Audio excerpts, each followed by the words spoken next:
for those just coming in, we're having Antinatalist on. I'm going to let him define antinatalism, right? Have him let him say what it is, maybe go over some maybe slightly differing approaches that he might tell us about. Maybe he'll tell us how he came to it, and then we'll, obviously try to cross-examine it to see if it makes any sense.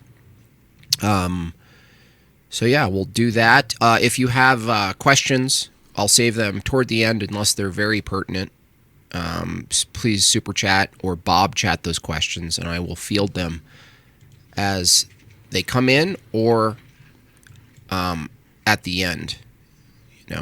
So without further ado, let's get Lawrence on. Hello, Lawrence. Hey, how are you doing?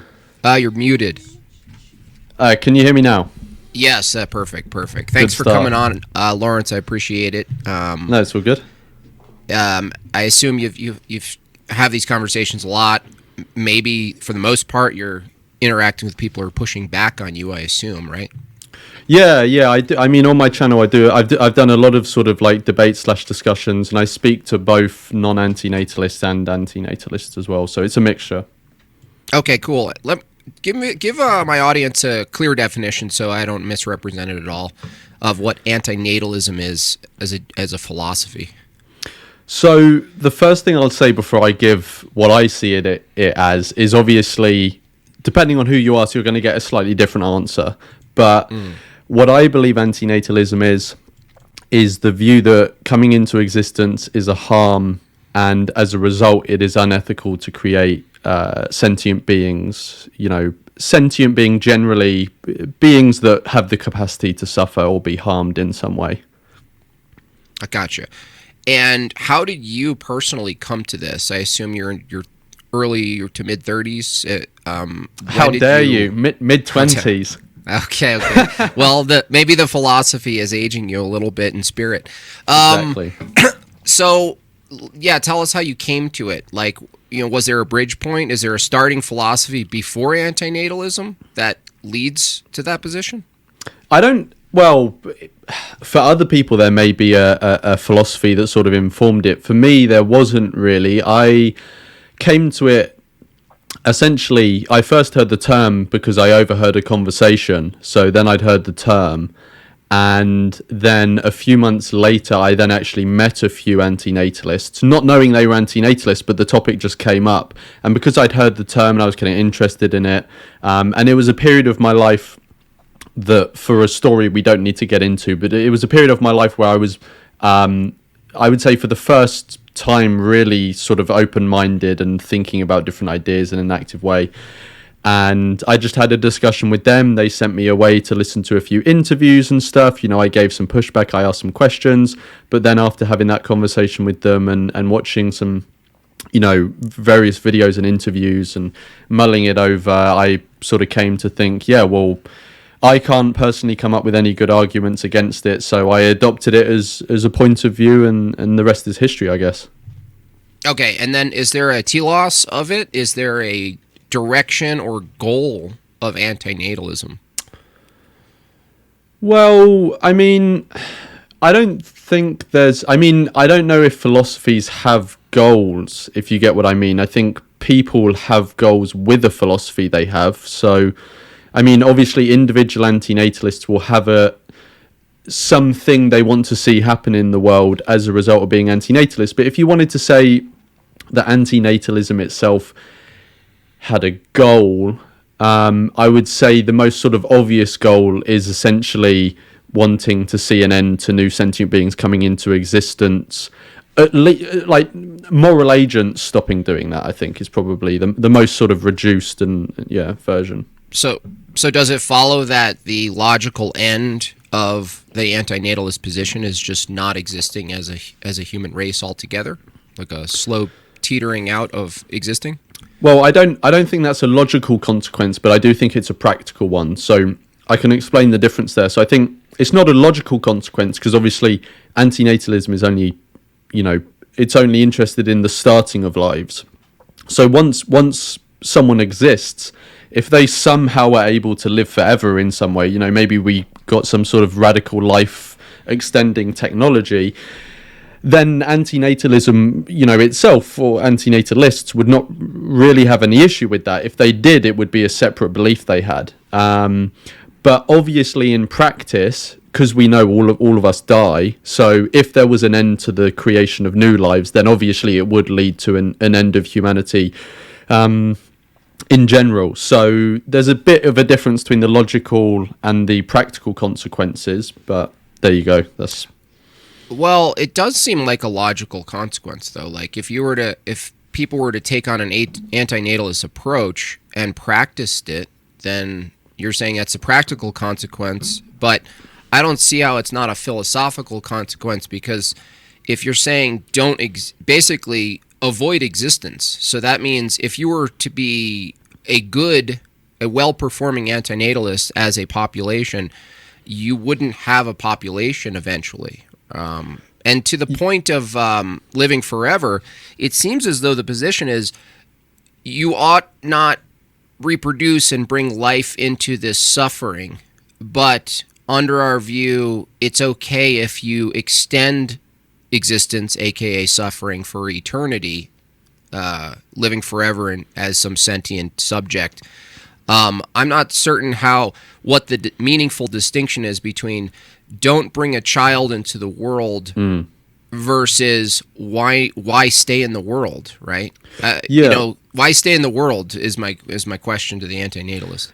Yeah, so if people want a more sort of fleshed out answer to this, there is a video on my channel called Why Antinatalists Don't, I'll say, end themselves for sure, YouTube purposes. But if people just type that generally in, they'll find it on my channel.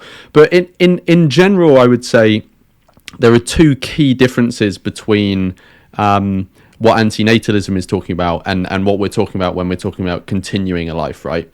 So the first difference between starting a life and continuing a life is that starting a life is necessarily done by one person to another, or I guess two people, right? Because it takes two to tango.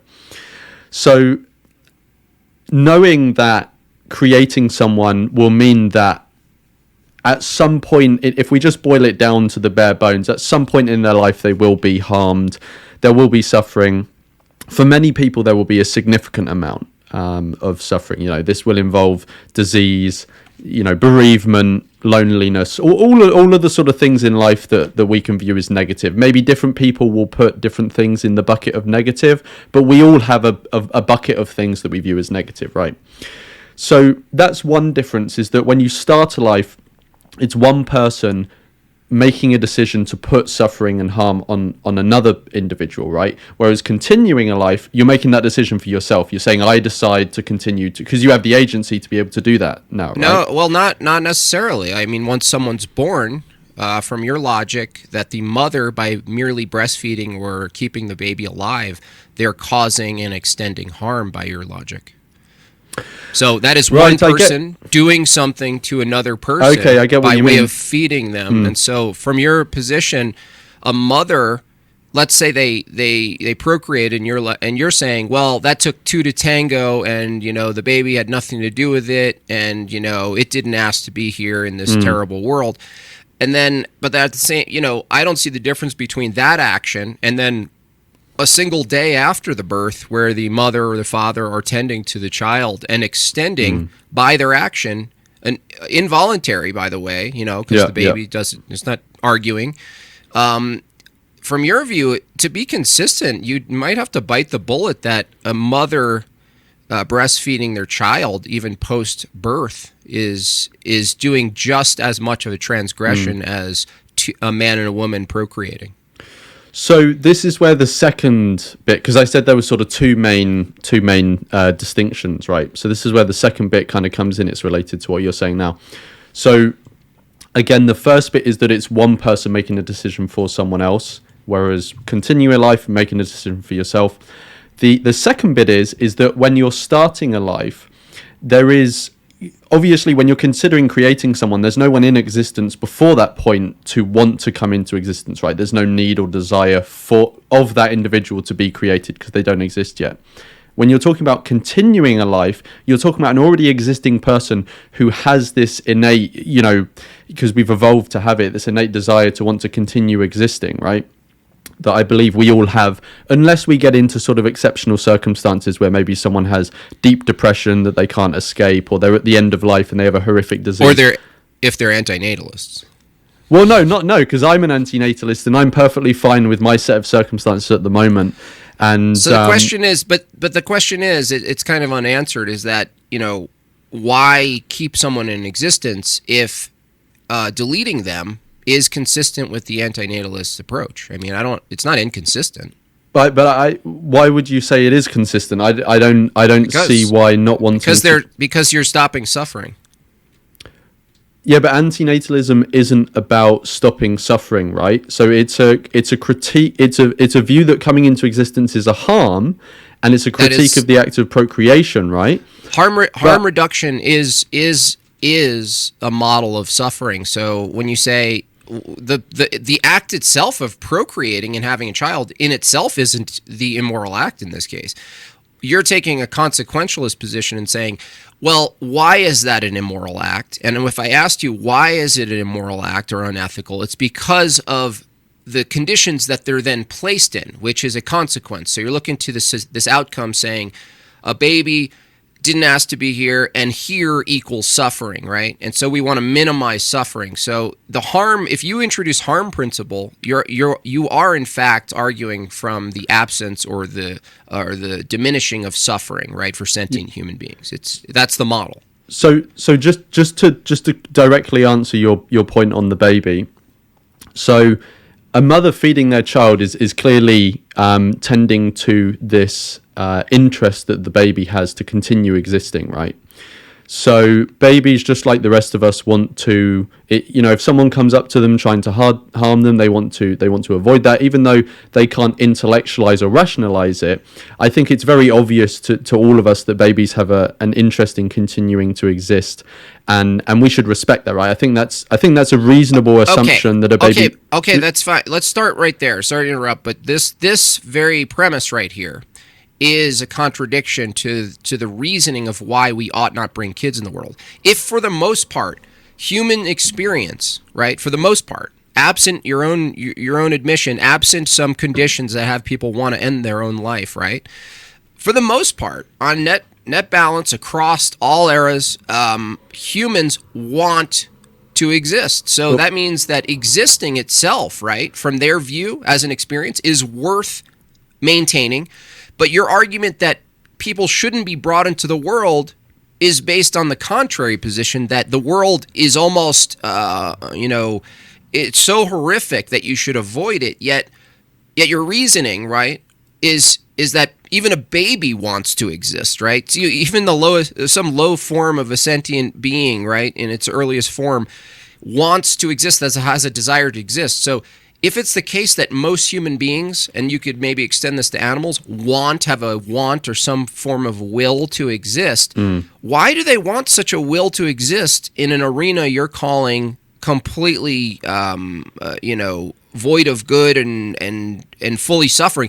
Enough suffering to stop procreation. It makes no sense. This is a contradiction of descriptions. Yeah. You know what I mean? You're granting yourself the joy of living and the want to live. But then you're saying don't have kids because to do that, you're avoiding suffering for them. Well, it's the case that even a baby wants to live. So obviously it's favoring and experiencing something positive over the negative, right? The positive outweighs the negative on every standard.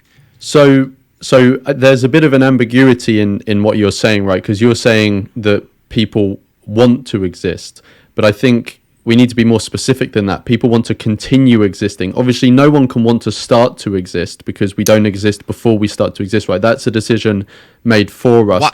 And if the world was so horrific and unbearable, such that you don't want someone to exist, right? Avoid it. Why do people want to exist? This is what I was going to get onto now. So I think there are two reasons for this, right? Well, at least two reasons. There are maybe more. So I think the fundamental reason we want to continue existing is because we've evolved as such, right? So evolution would obviously not have produced beings that want to cease existing, because those beings would have ended themselves and they wouldn't have reproduced. And so obviously all the species we see today have this innate desire to want to continue existing and reproduce, right? These are two, or at least the desire for sex, which will result in reproducing, right? So that's one reason. The second reason is but hold on. The first reason you said, right, you're kind of sliding into a naturalistic fallacy to say we evolve to exist, right? You're saying, right? But from your own reasoning, I'm saying we evolve to want to. Right? Evolution has built into us this desire to want to continue existing, like we have the desire for food or drinking water, etc. But we also evolved to have sex and procreate. Yes. So it's like you can't separate the want to exist and procreation. So in what I'm asking you, why ought we exist, right? If it's so awful such that it justifies non-existing or preventing one to exist, and you're saying, well, we evolved to want to exist. Well, I could just say we evolved to procreate. Yes. So by that very statement, you have to include procreation as something that we should accept, right? Which is another contradiction. No, so there's a difference here, right? So when I'm talking about the fact that we evolved to want to continue existing, that is me just saying that's just me recognizing why we have this desire to want to continue existing, right? So I don't think that's an appeal to nature fallacy or anything like that, because I'm not saying, it's a morally good thing or whatever in any way. I'm not making a judgment about it because it's natural. I'm simply saying that's why we have it, right? I'm just saying that's why it is in existence. But you are making an ethical position to say we ought to go against that descriptive reality. You are making an ethical position to say you ought not procreate, right? That's a meta-ethical position. So the ethical position is about the act of procreation, which is separate from the desire to continue existing, right? That would be more associated with... No. If we evolved and selected from your view, right? If we evolved to desire to procreate, that's no different in category than evolving the desire to exist. So you're permitting... So wait, no, hold on. You're permitting existence from the standard that we evolved to do it, but then you're dismissing and not permitting procreating, even though it's from the same category. You're making this distinction, but you don't have a meaningful way to distinguish between. Okay, I'll say it again. We evolved to want to exist, therefore it's fine to exist, right? We evolved to procreate, but you're saying it's not okay to procreate. No, but I'm not saying either of those. I'm not saying anything moral based on anything natural. I'm not saying we should respect the desire to want to continue existing because it's natural. I'm saying it exists because of a natural phenomena. The whole. But you're saying we should go against a natural phenomenon, though. That's what the ethical position of an antinatalist has to say. But so not I'm because asking it's you again. Natural.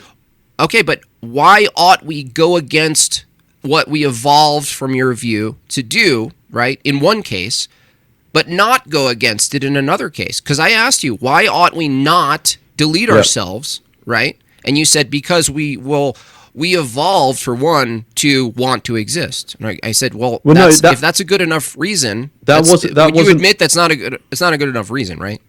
No, that wasn't the reason I was saying. I was saying the fact that we are not going. The reason people aren't deleting themselves, right, is because they have this innate desire to exist, right?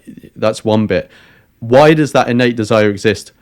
Because it evolved in us, because of how evolution works, right? It selects for beings who will continue existing to the point where they can reproduce, right? Those are two separate things. I'm not making any moral statements based off the fact it's natural. I'm saying it exists for natural reasons, but any ethical judgments that are being made are not attached to the naturalness quality of the thing we're talking about. Can I quickly just add one other thing as well, which is there's this sort of common view of antinatalism as characterizing life as just suffering, which I think is where a lot of the sort of things you're saying comes from, of like, well, if life is so bad, why don't you end yourself, or why do we continue a baby's life, etc., etc., right? So antinatalists aren't saying life is all bad, or there will be different things that different antinatalists say. Well, it's certainly bad enough to stop someone from existing. So the bad that's in life is clearly a factor when it comes to antinatalism. In fact, it's the main factor, right? That's sort of like the locus of moral concern when we're making this ethical statement, or however you want to put it. But that doesn't mean that once we exist, life is always so bad that we wouldn't want to continue existing, right? So, well, obviously, wanting to exist demonstrates beyond our biological impulse to want to exist that even our general value judgments about life, it's mostly good enough to stay. In fact, it's pretty miraculous in contrast to some of the bad things we have to experience throughout life. It's generally, not to appeal to consensus, but if you were to say, well, not existing is probably better. Well, that doesn't even make sense. You couldn't make a better judgment if you didn't exist, first of all. But better than what? The only thing you know is existence as it is. So it's kind of like saying, like, well, everything would be better if it just didn't exist. Well, that's actually not even true, because there would be no reference to reality if no one existed. But that's the problem with this view, is I don't see, like, first of all, you can't ground your ethical position that we ought not to have children. And the only argument that I'm hearing is that the world is a certain way. I don't know if you take this view, Lawrence, but like Stop Having Kids argues this a lot, right? They say, well, we need to focus on the human beings that we have, right? Is that an argument you take? We need to focus on what we have right now. There's people alive who are suffering, who need attention, not new people, right? Is that generally your pragmatic take? So I think everyone who exists now is obviously of moral concern, and we should attend to their, morally relevant interests. But also those who will exist in the future, regardless of what our actions are now, obviously we should take them into account as well. So, for example... Right, but priority-wise, from your position, obviously is see if you could not have kids and focus on what we have right now, right? That would be your position?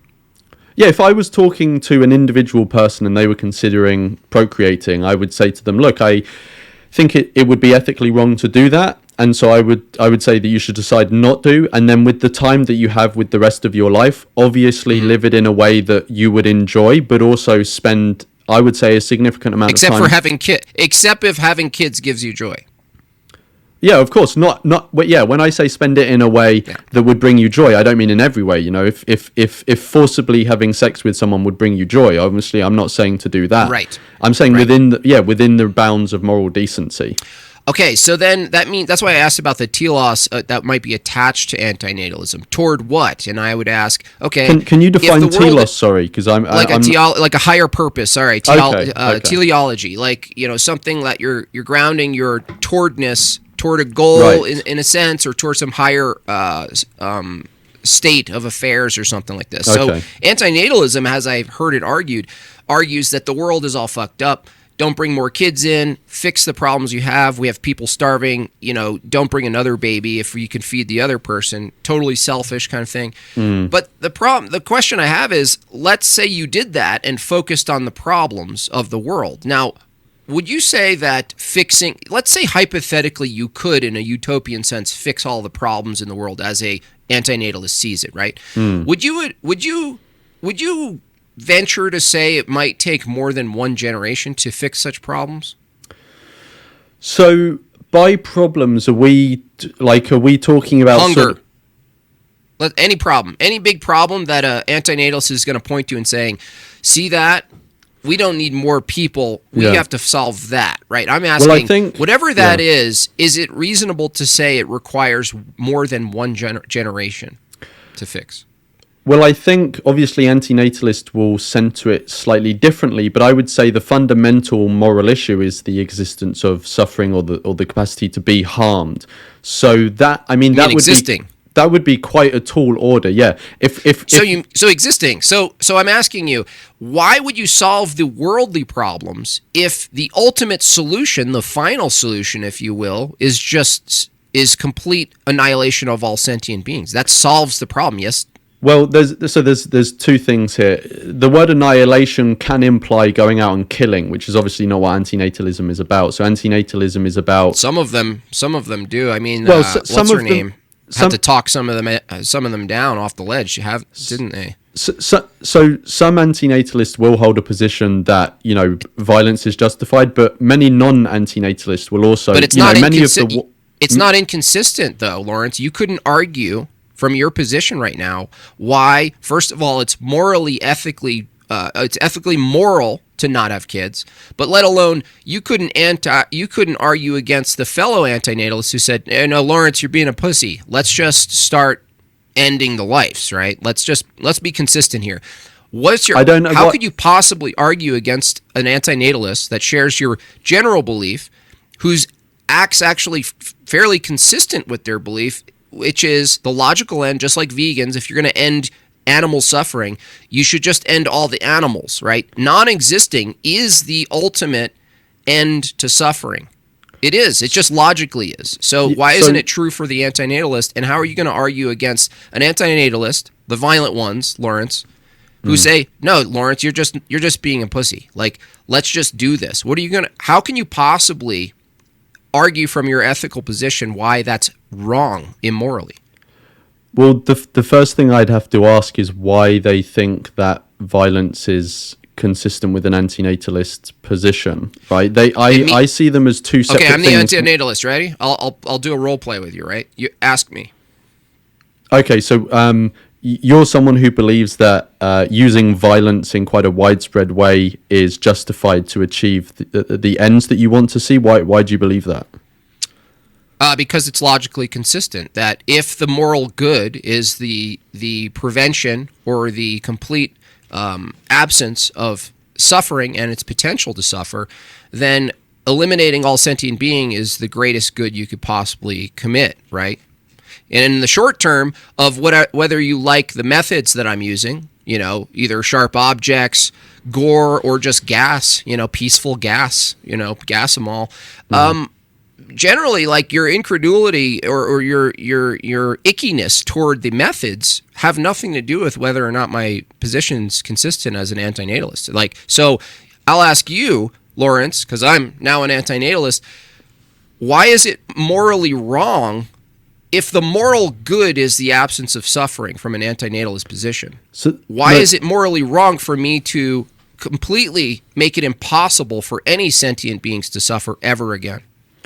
So I think there's a confusion here, right? So the antinatalist position is not to eradicate all suffering. It's simply about the act of procreation, right?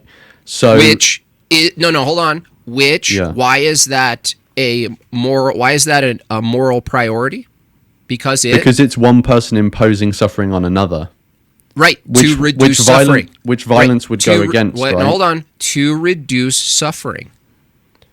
So you contradict yourself. You said it's not about eradicating suffering. It's just about eradicating suffering at an individual level. Well, I'm following that through, right? I'm being consistent. If you don't want the baby to be born, and I ask you why, is because you said, well, because they're now involuntarily engaging in participation in some world that's suffering, that gives suffering, right? So what those two people are doing, the parents, they're committing an unethical act, and I ask you why, and it has everything to do with harm principle and suffering. But you said, no, it has nothing to do with avoiding suffering. Yes, it does. It does have to do with avoiding suffering. So there are several arguments for antinatalism, right? And not all of them revolve around suffering primarily. So there is the asymmetry, there's the consent argument, there's the risk argument, there's all these different things, right? Now, those things place importance on things like consent, not imposing suffering on someone else, right?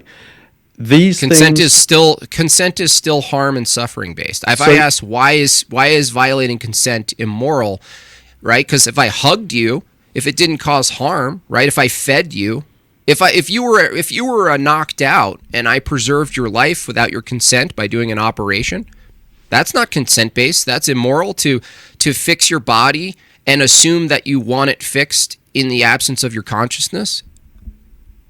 No. Sorry, can you repeat that? Sorry, I was just Is it adjusting the immoral microphone. to violate your autonomy without your consent in order to perform CPR or a defibrillator or some sort of surgery? With the assumption that most people want to exist by your own standard. Most people want to exist. Oh, Is it immoral? Is it immoral? Sorry, so you mean if someone is incapacitated and they have some injury that is life-threatening, for example, and applying some sort of of aid to them, you mean? Yeah. Living Bill says it's not harm. Yeah, that's the point. Is that consent isn't the standard. Harm is. That's my whole point. Is that, Lawrence, you're trying to go, well, it's not all about reducing harm. There's consent. And I said, well, no, consent, if I asked you why is X immoral, it wouldn't just be the consent part. It would actually come back to harm again. No, right? No, and I'm not saying it's just about consent. I'm saying there's a mixture of things of harm, suffering, consent. These are all things that are important to antinatalist arguments, right?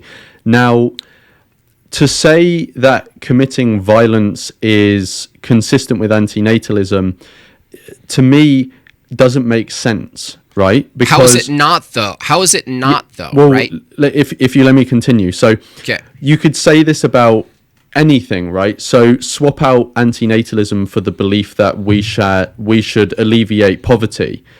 Now, you could alleviate poverty by going around and killing all poor people, but there are antinatalists or people who want to eradicate poverty hold multiple moral views, right? If your only aim was to achieve no reproduction in the whole, like, ever again, clearly authoritarian means are the only way to do that. But no one is saying that antinatalism has to be inherently authoritarian or violent, because it's not the only thing we need to pursue. I think you're assuming, and many other people assume, that antinatalists simply want to myopically pursue one goal, which is some of them may do. Well, would you say it's the highest goal, though? Because the poverty thing would make sense if someone said the highest moral good is the end of poverty. Then I would cross-examine in the same way I'm doing you right now. But most of the people I know who argue against poverty, that there's a virtue in the act, there's also a reality knowing that you might not solve the problem, right? Exactly, so which I would say is the same with antinatalism. Not really. No, you're not, though. Here's why. Because you're probably pro-abortion.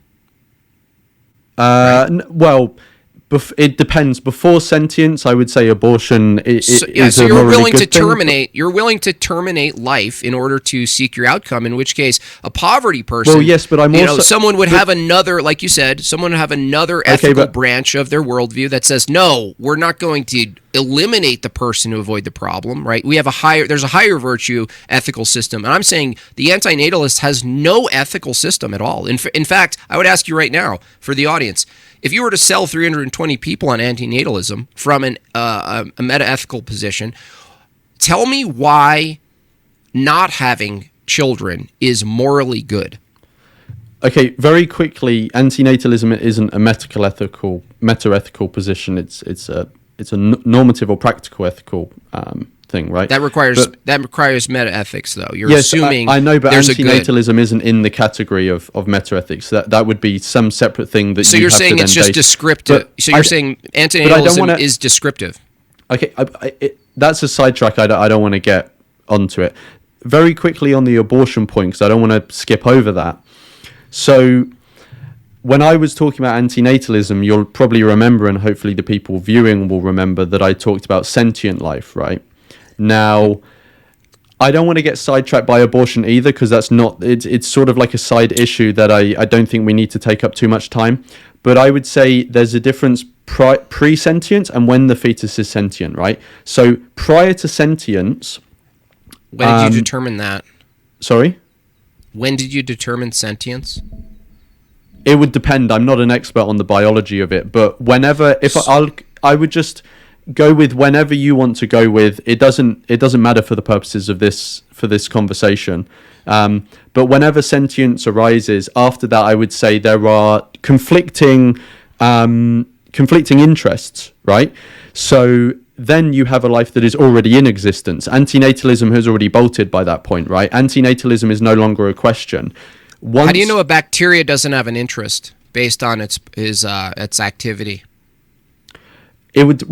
There are different types of interest, but when I would say morally relevant interest, those can only be held by sentient beings. So, okay, I'm asking you, how did you determine the threshold between, let's say, a crab, a weasel, and a pig insofar as sentience? What's your methodology there? Well, me as an individual, I don't have a specific methodology. I'm not going around and doing research or experiments with these animals, right? I'm appealing to general scientific consensus that other animals are sentient, right? Like pigs, cows, chickens. Crabs, I would assume, are sentient to some degree, have some subjective experience. The more simplistic you go down to life, the harder it is to tell. But I would say single-celled organisms like bacteria. Okay, should we intervene then? Should we intervene between animals eating animals then, from the antinatalist position? I don't think it's got anything to do with antinatalism. Yes, it does. Yes, it does. Why? Antinatalism just wouldn't have an opinion on that. That would be a separate moral view. It would. Here's why, because you couldn't get out of it. Because the way you define the moral good in regards to sentient being is a reduction of suffering. Antinatalism is one aspect of how you can do that with humans, but why wouldn't you do that with other sentient animals? Like how would you be against sterilizing without their consent, right? Animals that are sentient. Someone may be, but it would just be separate to antinatalism. It's like saying to someone hold on. You're not answering this question. I will answer. Would you sterilize animals so that they don't procreate anymore? Would you do that? Are you asking me as an individual, or are you asking what antinatalism prescribes? You as the individual who's representing your own antinatalist position. Would you sterilize animals so they couldn't procreate? So I'm speaking from an antinatalist position. No. Your position.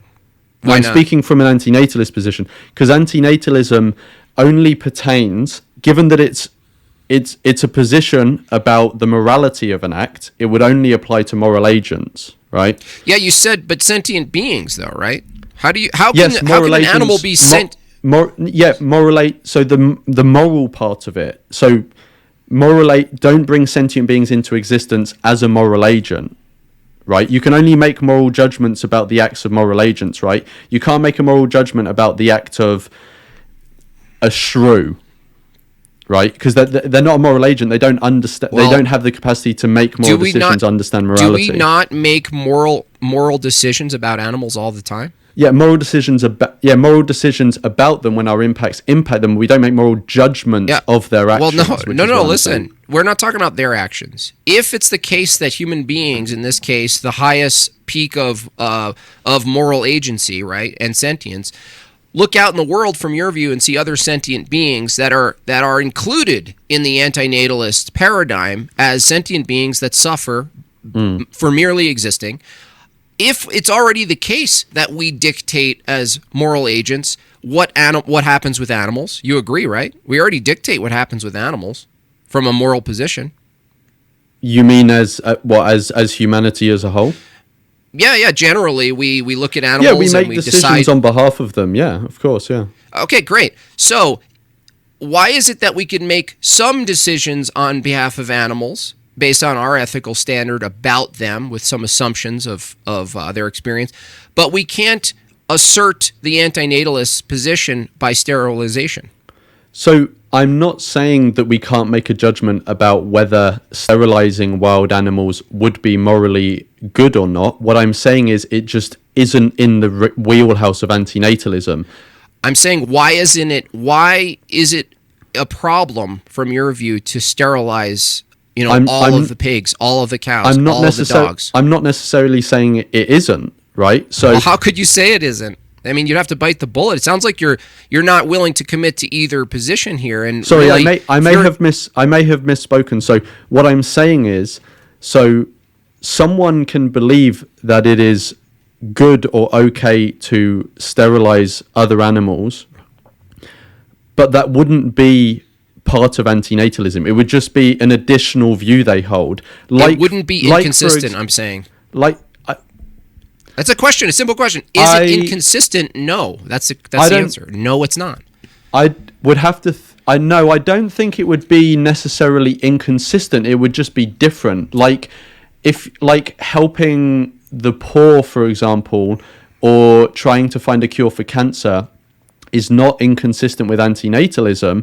It's just not part of antinatalism. So if you were trying to bring up now, would you actively pursue trying to find a cure for cancer or helping the poor in some way? Well, sure, I can do that. It's just not part of antinatalism. It would be like asking someone who advocates for the rights of deaf children. Wait, hold on. How is it that the act of sterilization itself is not encompassed in the antinatalist approach to not procreating? If the moral good, premise one, is preventing procreation, that's a moral good from your view, right? No, not per se. It's not? No, okay, not per so se. Why okay, great. So why ought we not reproduce then, from your view? No, so what I'm saying is, antinatalism only talks about when I'm making a decision, the morality of that act, right?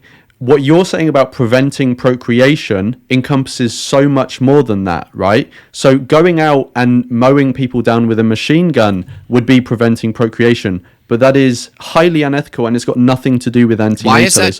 No, but why is that unethical? You haven't answered any questions about your ethical position. Yeah, because I've already said I think that we should respect, in a moral way, people's interest in wanting to continue existing. That's you making the assertion. I'm asking you, why is that ethically good, morally good, right? You're just saying we should. I'm saying, well, from another, we did the role playing where I was the antinatalist who shares your view, but I just share a different path, right?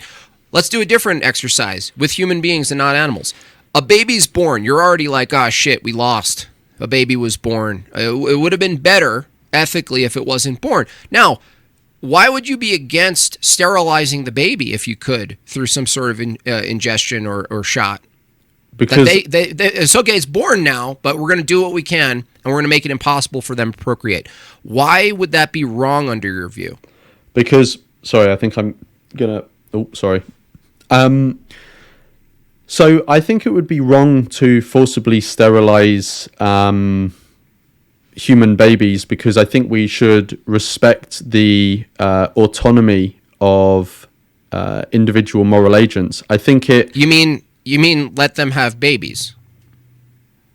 Yes, I think we live in a world where it's important to respect bodily autonomy, and unfortunately, that does mean that people can then procreate. But these are two things I value, right? Antinatalism and respecting people's bodily autonomy. And I think these things can both be held at once. I think people can make voluntary decisions not to procreate for ethical reasons, but recognize that respecting someone's bodily autonomy is very important. And so, not try to pursue forcibly sterilizing them. I know, but if the question is it immoral for someone to have a baby right now? Yes or no, from your view? Yeah, I've already said that. Okay, so if it's immoral, why ought you not use legislation to make it illegal if you thought it was immoral? Because, you don't have to pursue everything that you think is immoral by legislation, right? So, for example, I didn't say you did, but okay, why ought we not? Can I just give you? Because I think there are other things that are very important to respect as well, like bodily autonomy, and free. Well, I guess that would fall under bodily autonomy. So yeah, bodily autonomy. But let me give you another example. Like, I think people should have freedom of speech enshrined in law, right? As you do in... Are you in America? Yeah. Yeah, so as you do in America, right? You have freedom of speech. What do you mean freedom of speech? Exactly. Well, freedom of speech is protected by the First Amendment. So the First Amendment, right? So the First Amendment legally protects someone to...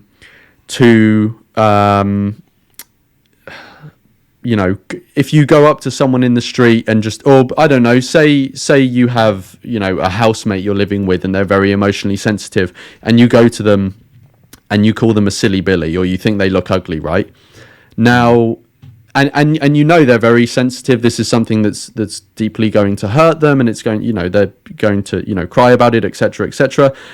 Now, I think it's immoral to do that. I think you're being I don't know if we can use this word on stream without impacting it. Just but use I think a code.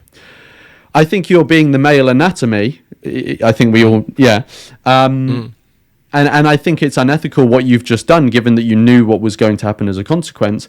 But I don't think that we should pursue abolishing that legally. I don't think we should put legal restraints on people for that. Now, if someone obviously, in that specific example, if someone continues to do that and harasses someone, then obviously it spills into then there's already laws in place for that. But I'm just giving an example of how, and it's obviously a much more watered down example, but in principle, something can be unethical, but you may not want to pursue legally outlawing it because the unintended consequences or just the general consequence of that may be so much worse.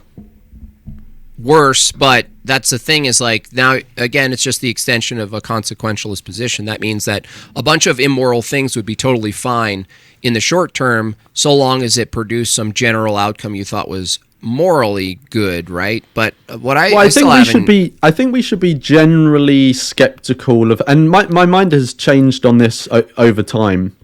But I think we should be generally skeptical of the view of saying we can do highly unethical acts now because in the future there is some sort of vague goodness that we may achieve. I think it's good to have general rules in place that govern people's behavior, right? Okay, hold on. With that statement, right? I agree. So would that include maybe making a decision on not procreating with the assumption that the person is going to experience life as suffering? Considering that humans have the capacity to overcome suffering, it seems that your statement you just made about not implementing law, you have a double standard when it comes to preventing people from existing, because you're making an assumption about the future of someone's existence, their subjective experience, their values that they create, the way they live their life, right? You should prevent that, and I still haven't heard a reason why that's morally good to prevent humans from existing, right? If your reasoning is exactly the thing you just negated as a reason, which is some future that you're imagining that subject is going to experience, is a total transposition of your own projection of your own experience and value of what life is and isn't for people, right? Totally made up, transposed onto the unborn, transposed onto the souls who haven't been created in the spark of conception yet. You're saying avoid all of that, please. It's not good over here. But that's your own value judgment, right? Projected onto these non-existent humans that could exist, that you're saying should not exist. So we may have to recover some of the things you've said because I'm going to forget the different parts you've said. So I'll just cover what I remember now. So the thing about preventing someone from coming into existence and that being based off a sort of judgment that I have made, the first thing to say is, of course, there's going to be a judgment I've made involved. I mean, all of our actions are based off judgments we each make, right? But what isn't simply just a subjective judgment I've made is that their life is going to contain some harm, right? Or some suffering, or maybe a significant amount, right? Or mostly not. What are you talking about? Of course that's a judgment. Where did you get this from? Well, the one thing I'm not subjectively completely putting onto this unborn person, right, who's not created yet, is some of their life is going to be... Well, yeah, but the question isn't whether that suffer. The question is whether or not... Do you agree with that judgment then? No, yeah, but your judgment assumes that the tip of the scale is mostly suffering exists. Well, guess what also exists? I don't know, the joy of holding your own baby, the growth, having a childhood, loving your parents, knowing God for my position. All of these things are also in reality. Now, the only question I have for you from that judgment position is, how is it you're going to argue that you should maintain existence because it's mostly good, but you should avoid existence because it's mostly bad? And how can you have both of those exist at the same time? So I'm not sure at any point in this conversation I've said that life is mostly bad or mostly good. I don't think I've used those terms. Okay, but then why stop someone from existing then if you'd have to choose between mostly good and mostly bad to make a value judgment on it? Yeah, so I think we can look at our lives or the lives of those that we may create in slightly different ways, right? So the first thing I want to revisit is that there are two fundamental differences between starting and continuing a life. Obviously, the first one is one decision is being made on behalf of someone else by someone rather than on their own behalf. The second... You mean like parenting? Yes, parenting, yes. Is immoral? No, I'm not saying I'm not saying parenting is immoral. I'll be more clear because I did leave something out. So it's the decision being made on behalf of one person, but imposing suffering on them, right? Like being a parent? Like the kid doesn't want to go to the room because they did something bad and they experience suffering? Yeah, but I'm gonna get onto this point. So I think one key character when we're looking at creating another individual is that we will be imposing suffering or harm, however you want to cash it out, a negative thing on them, for what I would assume people appeal to. So it sounds like what you're appealing to is the good things in life, right? And those may be all sorts of different things to different people. You gave the example of holding your baby in your hand. You gave a few other examples. I can't remember which specific ones you gave. What if they experience suffering as good? Well, it depends. Ruh-roh. Sorry? I said ruh-roh. What if someone, hypothetically, could experience suffering as good? Yes, so I would just say then it isn't suffering. Because I would say suffering is necessarily bad. Right? Well, no, you'd say it's bad or not preferred, but I'm saying, how would you distinguish whether someone's experience of suffering, let's say you describe suffering, right? Well, how would you describe it? Can you give an example? Yeah, like you would probably reduce suffering to pain, right? Or some sort of discomfort that's ongoing, that then you have a mental judgment of that perpetuates the suffering, that perpetuates the experience? I would say suffering is an experience with a negative valence. Okay, and how would you reduce suffering once someone's alive? How would I? I mean, give me an example. It completely depends on, am I talking about my sister pain? Or am I talking about... Would you say pain is linked to suffering from your definition of suffering? Yeah, pain is part of suffering. Okay. Yeah. So if you could remove... There are people who are born without the ability to feel pain. Is that a good thing? I have no idea, but let me give you... It's not. I'll tell you why it's not. Because, first of all, pain is a necessary signal for us to navigate the world. Okay? I was going to give you an answer that sort of addresses this, right? So I believe this sort of thought experiment was devised by David Pierce, but I might be wrong on that, so don't quote me on that. But essentially, he comes up with this thought experiment of, imagine there's a world with no suffering in it, no negative experience at all, but everything functions as it should do. People can pursue their interest in all sorts of different ways. Everyone is able to live their lives in completely competent ways, all of this sort of stuff. No one loses out from there not being any suffering. What's the argument for introducing suffering to that world? The whole hypothetical is nonsensical and smuggles in a should.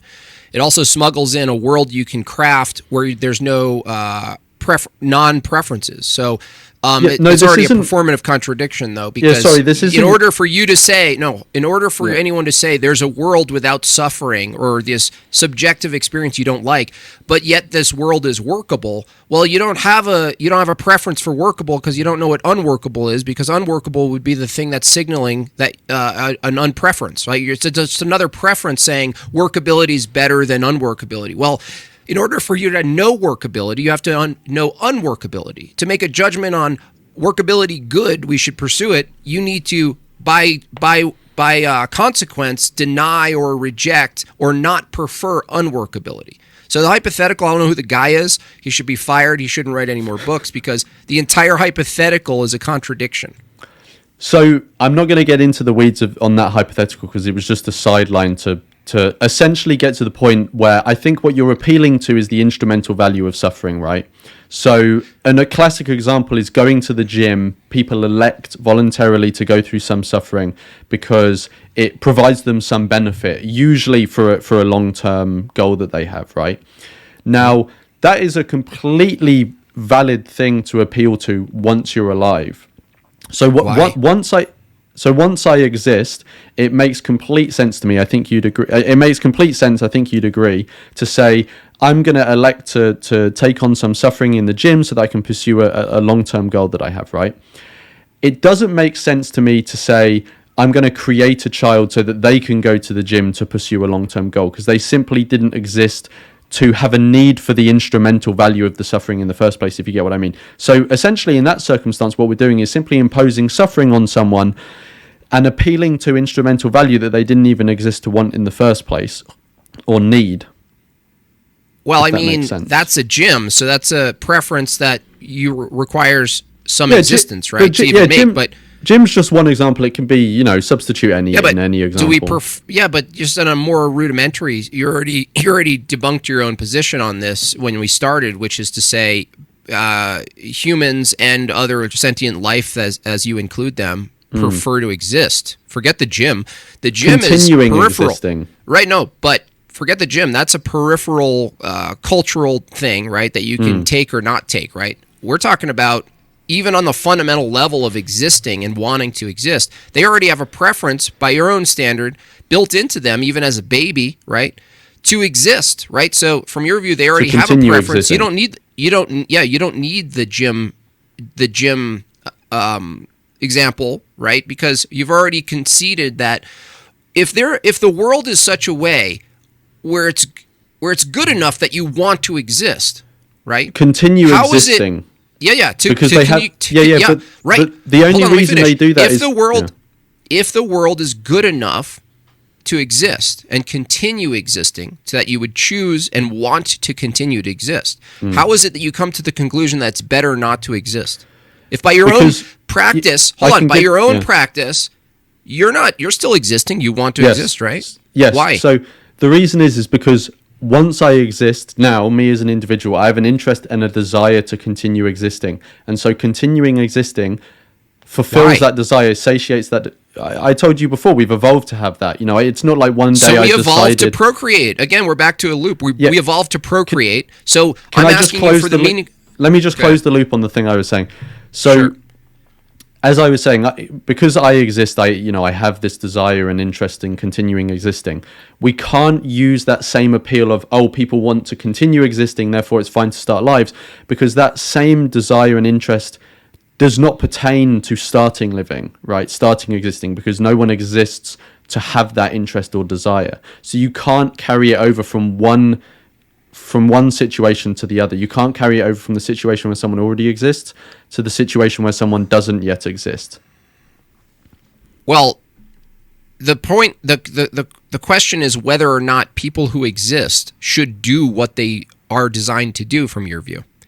So you're making an odd claim. No, not necessarily. You are. You can't be an antinatalist and say it's a moral good to not have kids without saying you ought not to have kids, right? Yes, but that's not based on anything about it being natural. You can detach the fact that I'm saying that you're going to have to appeal to something not natural to defy natural. That's what I'm asking you for, and you haven't given Can you explain that a bit more? Reword it, because I don't quite understand. So if we evolved to have certain beliefs, if we evolve to want to exist, if we evolve to want to procreate, right? If we evolve to pass on our genes generation and generation and generation, this is just a descriptive truth from your view that is the case, right? Yeah. In a sense, you couldn't actually go against it because it's lawful, even from your position. It's lawful that you do this. Now, what you're asking humans to do is say, wait, think about this. Is there anything that's descriptively the case and definitionally true about evolution right, and what we're designed to do, right, from a mechanistic view, and should we try to use our will to violate or go against this tendency to procreate, right? So if it's a tendency that's evolutionarily embedded to procreate just as much as it's embedded to stay alive once we're alive, I'm asking you, what is the foundational argument you're having, that you're presenting us and the audience, to say we ought to supersede that desire to procreate? For why? And you haven't given a moral reason why it's good. Why we should violate evolution from your view with our own will. So can I just quickly ask, are you asking me why I think that it is okay to supersede something that has appeared naturally? Is that what you're saying? No, not okay. A moral imperative. It's actually more. It's a bigger claim. Why is it a moral imperative to supersede our instincts and our drive evolutionarily, from your view, to procreate?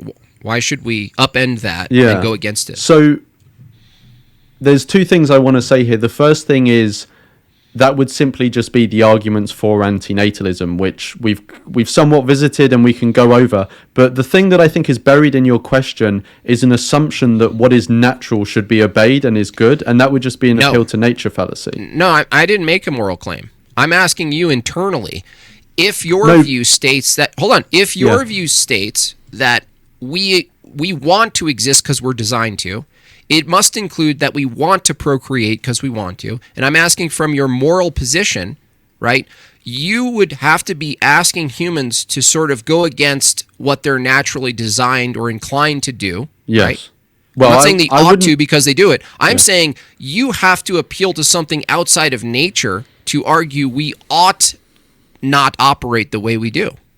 I'm actually saying the opposite. It would just be it would be appeal to people's reason, to people's sense of morality, to people's sense of decency. It would depend on the person you're talking to. So, no, let's stick with the reason part. Give me a moral argument that's valid and coherent that we ought to not have children, and why it's morally good to do so.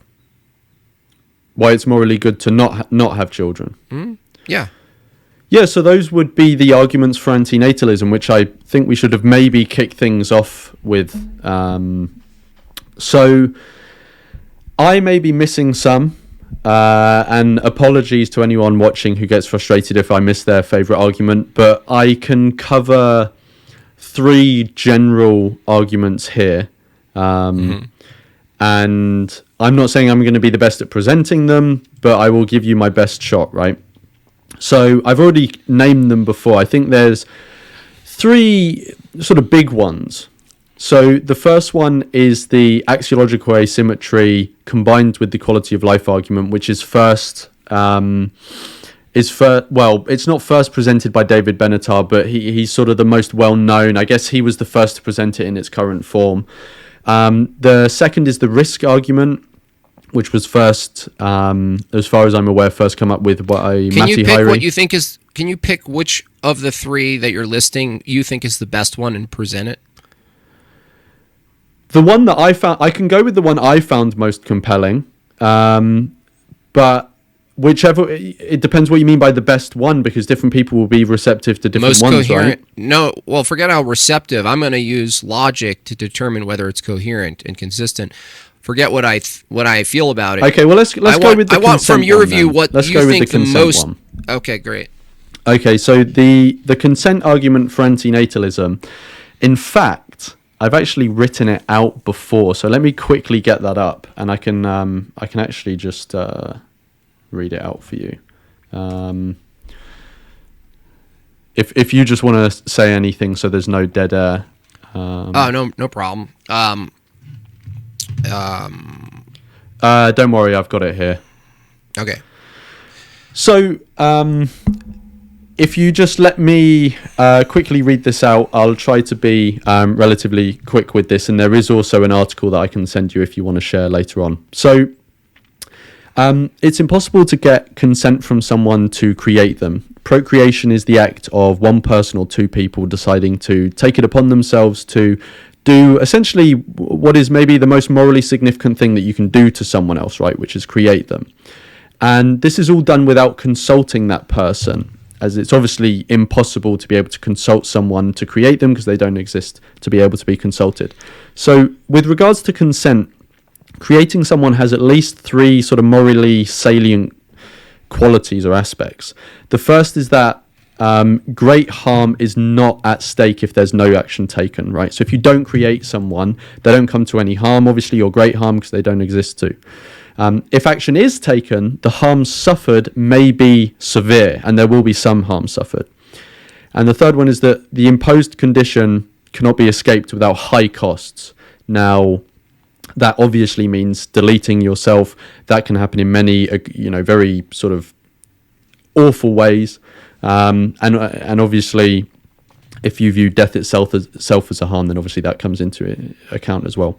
So if in some hypothetical universe someone could deliberate on and then accept or decline their own creation, right, which is obviously logically impossible, but if they could, then it would be completely up to them what risks they want to take on or what conditions they would be fine, with taking on, what would be acceptable to live under. The issue is that these conditions, the guarantee of suffering and death and the risk of extraordinary suffering on top of this, were all things imposed upon that one individual by another. The person who must live the consequences of procreation was not even consulted in the decision-making process. It may be the case that the procreator would happily accept a certain set of conditions and odds for their own existence, but what makes it their right to accept them on someone else's behalf, especially if no harm would come to that person if they don't? And this is just my final bit, the final paragraph. The moral salience of specific, informed, unambiguous, and freely given consent is recognized in countless circumstances. Its absence is what turns sex into forceful sex. I won't say the word because of YouTube, for example. The need for a subject's consent is only waived in specific conditions where the actions being taken is in the subject's best interest and they are either temporarily or permanently unable to give. So you also gave the example of a baby, right? So with a baby, we know it's in their best interest to continue existing, to get food when they're hungry, etc., etc. So we provide them, we do things without their consent to serve their better interests. Otherwise, they would come to greater harm. They'd, starve to death. An example of such a circumstance would provide, for example, since COVID, this may be a bit more controversial, but providing vaccinations to children. But use any other medicine that you find uncontroversial, right? Procreation does not meet this standard, however, as non-existence has no best interest. There is no ghost-like pre-person longing to be created. The fact that it is logically, because they don't exist, rather than just practically impossible to get someone's consent, does not mean another person is at liberty to bypass the usual demands for consent. It is impossible to get consent in a situation where one person wants another person working for them against that person's will, because if consent were present, then it wouldn't be against their will. Okay. Yeah, and this is the final sentence. But would we say this suddenly makes slave labor morally acceptable, for example? So okay, so there you go. Question, the whole argument is incoherent. It's not even valid in form, by the way, because premise one assumes, first of all, now what's in question is why is consent morally good? It doesn't even tell you why consent is morally good, or this concept of rights. Hold on, where you get all the hold on. If it was presented in premise form, it sounds something like consent is morally good.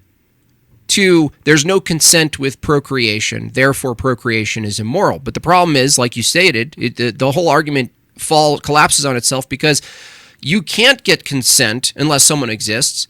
So to assume, well, he's not getting consent, they're referring to someone who doesn't exist, right, to make their judgment, right? Now, existing is also a requirement for consent or non-consent. So the whole argument is like, procreation is immoral because they didn't consent to it. Well, who are you referring to? The person who you've just created. Well, now they exist, right? I know, but you can understand that the consequences will be the same either way, right? No. How could the act of procreation be immoral if the person you're arguing it's an act against doesn't exist? Sorry, can you say that again? How can the act of procreation be immoral if the person you're acting against doesn't exist? So I think when it comes to consent, the fact that someone does or does not exist at the time that you are talking about this potential person is not really here nor there, I don't think.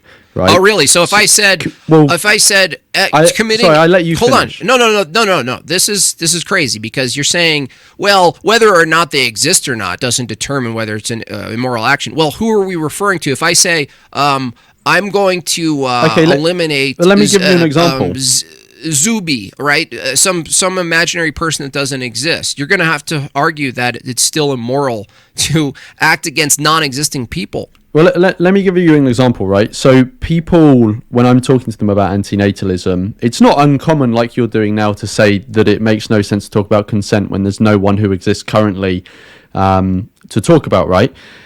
But those very same people see no issue with, for example, buying baby items before they've even conceived, right? If you're planning to create someone, it obviously makes sense to think about them in morally relevant terms before they exist, right? People buy items and prepare for the child to come into existence even before they've maybe conceived them. So I don't think this idea that just because they don't exist... that's still immoral from your view. Why? They didn't consent to the type of diaper it was. They didn't consent to the color. By the way, your argument... Hold on. Yeah. Your argument assumed also that once the baby's alive, it generally wants to eat, therefore it's consenting to being fed. No, it's not consenting to the type of food it's being fed. No, I didn't say it's consenting to be fed. No, you said it's in the reason you said... I said the waiving of consent can be justified. You said the reason it's justified to violate their consent is because it aids to their well-being, right, on net balance or something a greater like this, interest, and it staves off harm. Interest, right. Well, no, from the antinatalist position, it's not a greater interest to exist. Yes. No, it's not. But I've said multiple times... Hold on. So you haven't let me give an answer. No, because I'm going to show you how absurd it is, right? The argument that you presented is this is immoral because they didn't consent. I ask you, who's they? They don't exist yet. So it's immoral to do an action. That. Okay, it's not resolved because it requires that they exist to make the moral argument. I don't see why. Why does How can you... Because... How are you violating... Hold on. How are you violating one's consent if they don't exist? So creating someone requires the imposition of harm without being able to get consent beforehand. Do you agree? From who? From the individual who you have just created. Doesn't exist. No. Now they're created. The violation of consent doesn't happen before they exist. It happens once they're created. No. So they exist at the point that the consent violation happens. I impregnate my wife. There's a moment of conception. The fact that I'm making the argument before they exist... No. I'm going to destroy the entire argument right now. Okay. First of all, you started with sentient beings is the thing we're referring to as far as rights, violation of rights, consideration of their existence, things they prefer versus things we force onto them, etc., right?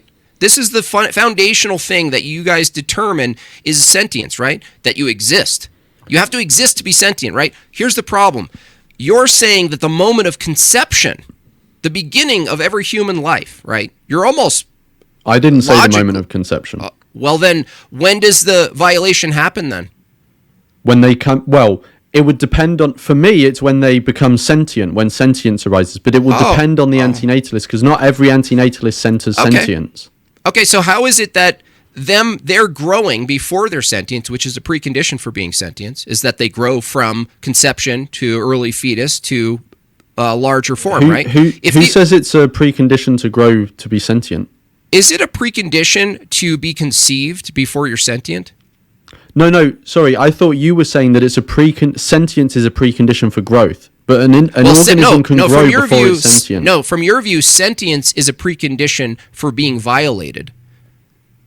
Yes, I believe so. Okay. Yeah, I'd have to think about it a bit carefully with the word violation. Did the sentient person agree to all of the necessary stages of development from conception to sentience? No, they didn't. Okay, so is the necessary stages between conception and sentience, is that an act against the sentient being? Not at the time, but the action is being taken before the sentient being exists, with the knowledge that they will come into existence. So is it an act against anything? Is it an act against anybody? Let me give you an example, right? So if you've heard of Derek Parfit. No. Okay, so he's one of the most famous philosophers to have ever lived, right? So Derek Parfit, he came up with this very famous... He's dead now, so I don't think he'd care, but he came up with this very famous thought experiment, which I think he applied to geographical location. Maybe he applied it to time, but anyway, let me give you it as an example, right? So his thought experiment is saying, imagine you're walking in the woods and you drop a glass bottle and it smashes. You obviously realize that it's a hazardous material on the ground, right? And if someone was a child running barefoot in the forest and they stepped on it, that would obviously be a serious harm to that child. They would cut their foot open, it would maybe get infectious, blah, blah, blah, etc. So I think we all agree that you should clean that glass up, right? Now, to me, it doesn't seem morally relevant as to whether that child runs through and cuts their foot in 5 years' time if they're 1 year old now, or in 5 years' time if they don't exist now. At the time that the harm happens or the consent violation happens, the consequence will be the same. The individual will exist. The fact that we're thinking about it and making the argument when they don't exist is not relevant to the actual thing that's being morally critiqued. Just as it's not. It is. Why? Because it's the action of creation, from your view, that's the transgression. Sorry, but just so I can understand your point, and we can map it onto antinatalism in a minute, can you explain to me why you view the cases of the two children running, so the 6-year-old and the 5-year-old running through the forest and cutting their foot? The whole thing assumes that avoiding harm is morally good. You still haven't grounded this position. No. Okay, but ignore that. So do you think that it is morally irresponsible and it's bad to leave broken glass in the forest where you know a child will eventually run on it barefoot? From my view, it could be yes or no. It doesn't matter. My view doesn't matter here. I'm not the antinatalist trying to reduce ethics to harm principle and harm reduction. You are. I'm trying to find common ground with you, right? This is what I'm trying to do. As your opposition, I'm just gonna take an amoral approach because it'll have to force your hand. Is that okay? Whether so you prefer? Hold on. Okay. Let me answer. If the avoidance of stepping on glass is just a preference or not, right? And I just go, well, I prefer that I don't have to deal with my kids' feet being cut open. It's gruesome. I don't like it. I don't like to see them in pain. But there's nothing immoral about it. It's just something I don't prefer. Well, talk about the kid's point of view I'm talking about. The kid's point of view is that they don't like stepping on glass and bleeding. It's icky. Yeah. Well, I'm not sure if they describe it as icky. They're not going to say this is immoral glass, that's for sure.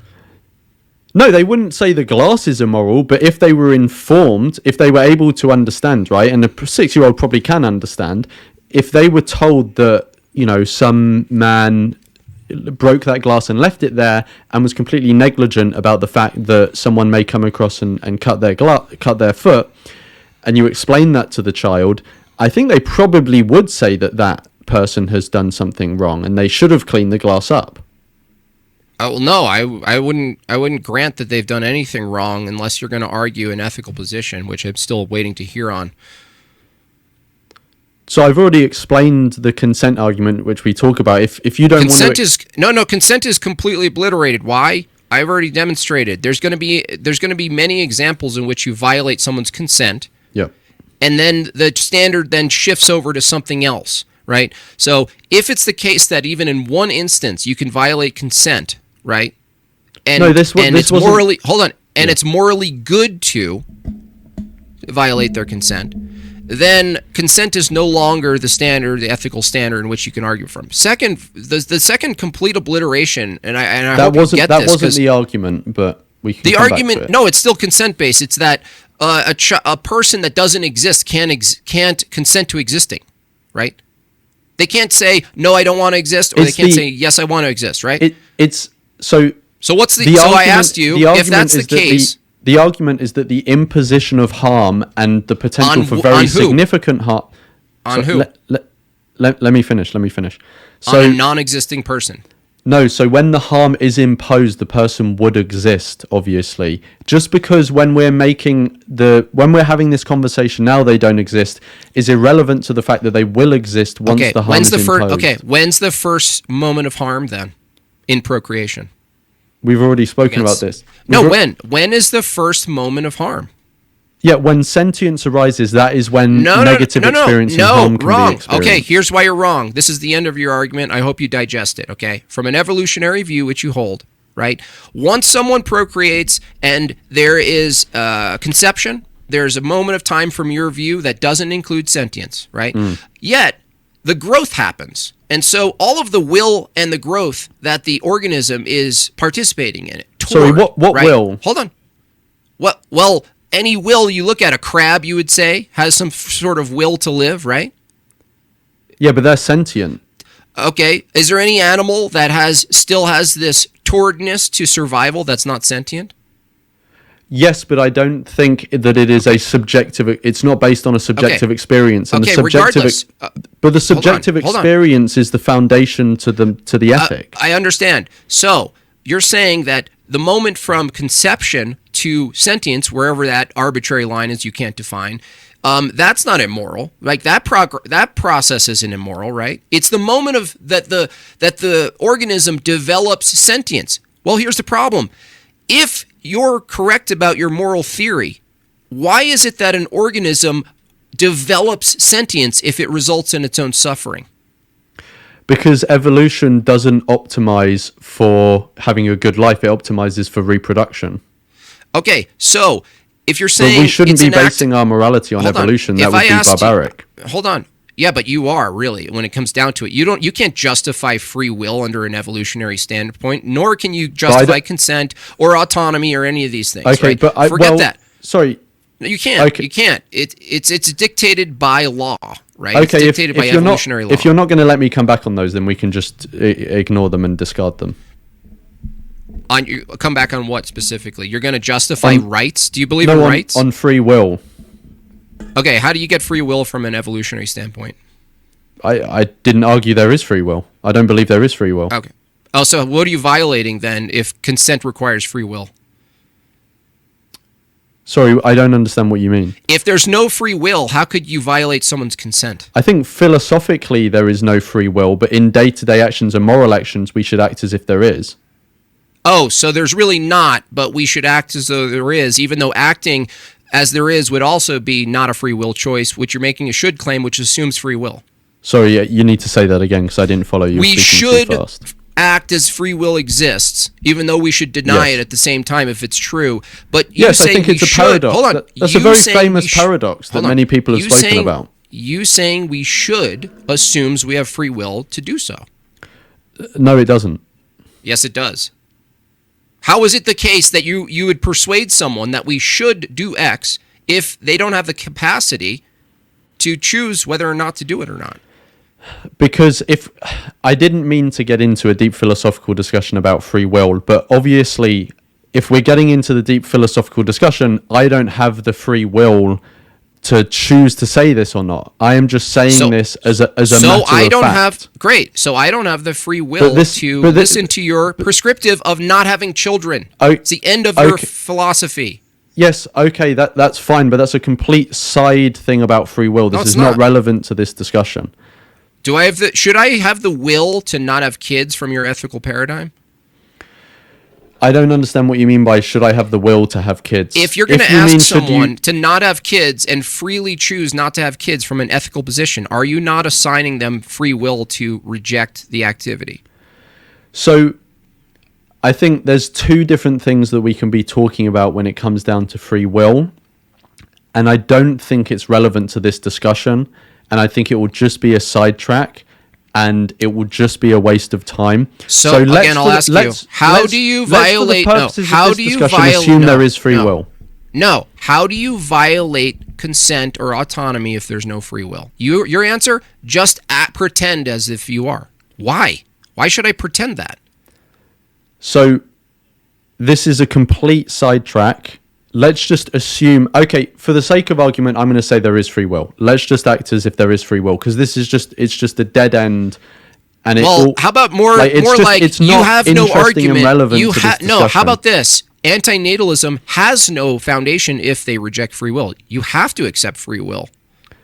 It's not antinatalism. If you want to make that argument, you would say ethics has no foundation if there's no free will. Is antinatalism an ethical position? We ought not have kids? Yes, okay, but you were ascribing in your words, you're implying that this sort of uniquely stands for antinatalism. But this would be any ethical position. Yeah. Exactly. So it applies to any ethical position. It's not particularly relevant to antinatalism. So right. I think we should just move on, because I don't think it. If you want to have a debate about free will in and of itself, you do that another time. But it's really not relevant to the. It is relevant. It is relevant. Why? The discussion why? This is why. No, this is why it's relevant. Okay. The imposition of one's will is the reasoning of why you ought not to violate their consent. That's the whole basis standard for why you would argue consent to begin with. Why consent? What is consent? Well, the violation of one's will. That's consent. That's the violation of consent. Okay, that's why you're arguing consent. Let me restate the consent argument, and then if we're just going to go down, please. So I'm going to state the consent argument as I can state it, because I'm not trained. Trained. That's right. I'm not trained in putting things into premises and conclusions. If you want to be able to formulate it yourself, people can do it at home. They're free to do that. Okay. And people will have done that online, so you can Google and try and find it. All right. So I'll restate what the basics of the consent argument are, and then if we just get stuck on it, we can move on, because I feel like we've got to a point where no one's going to be swayed either way by continuing on this point.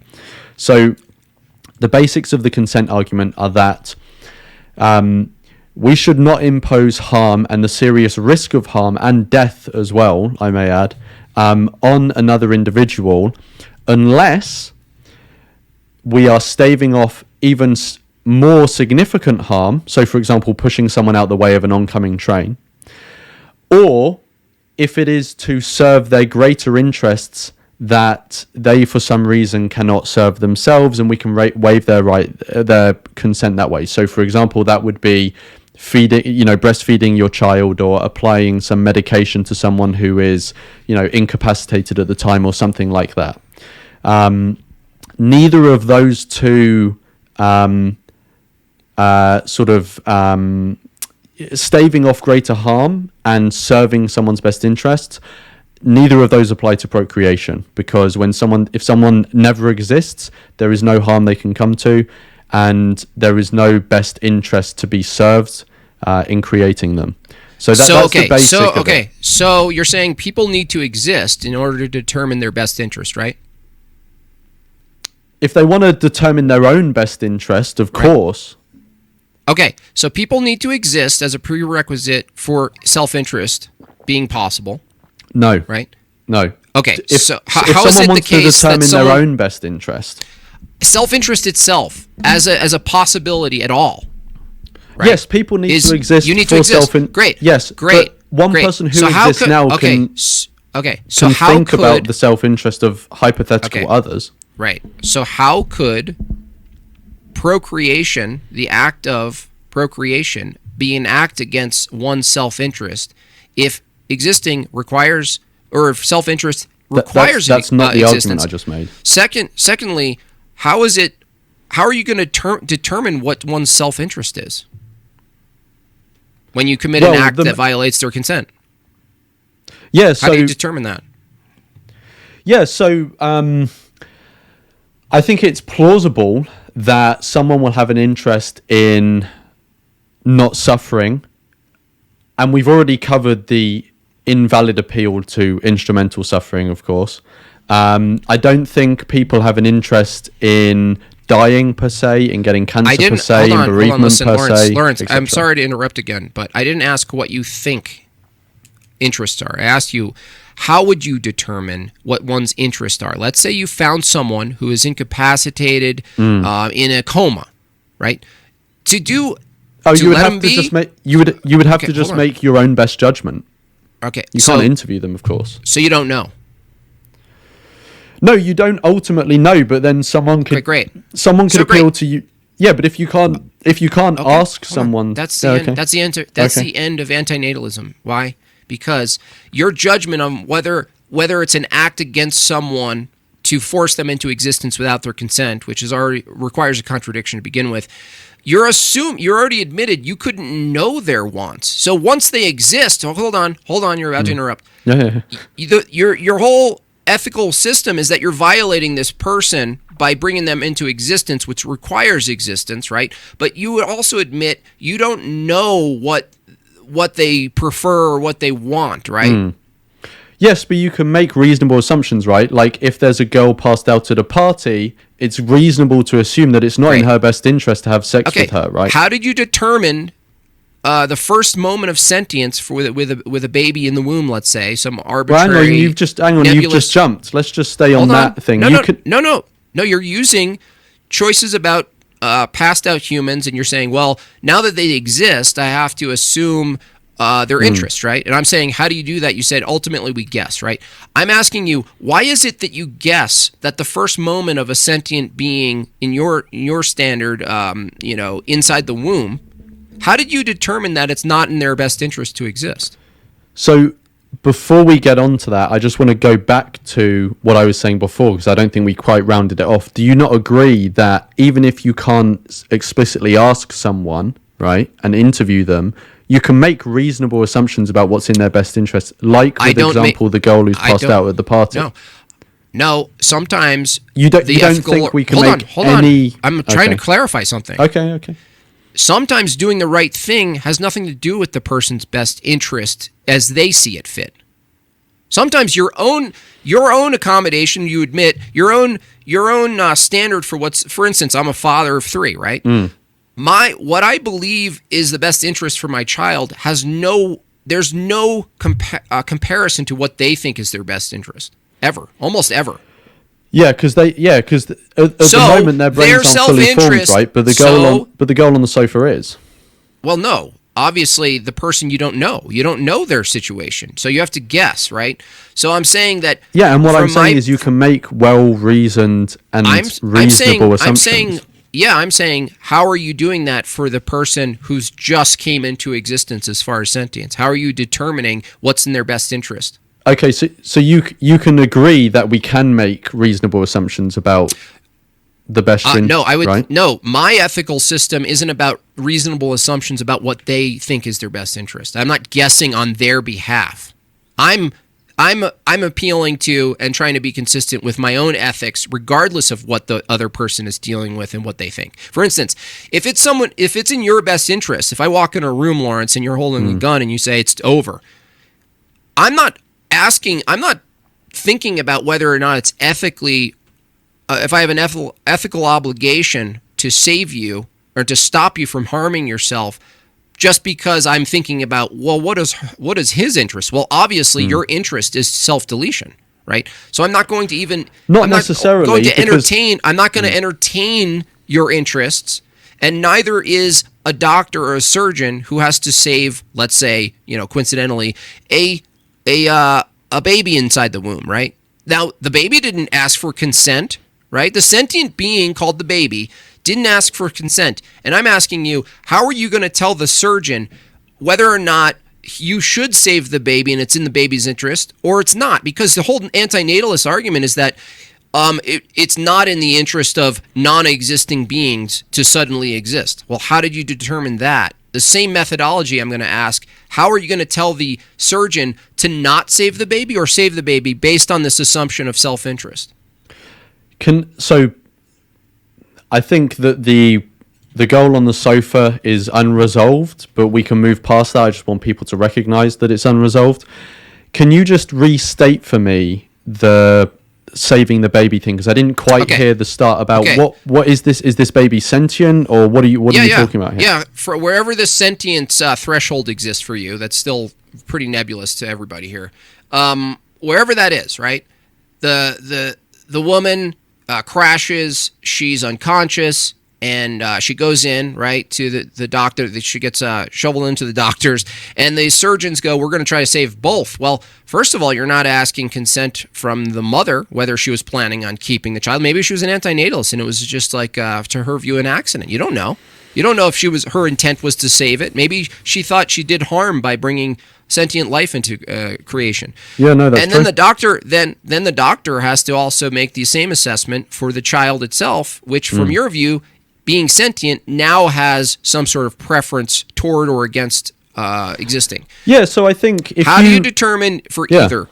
Yeah, I think so. In that situation that you've just laid out, my understanding is that even though they're incapacitated, both of those individuals are sentient beings, right? So they are morally relevant sentient beings who have this innate desire to want to continue existing. No.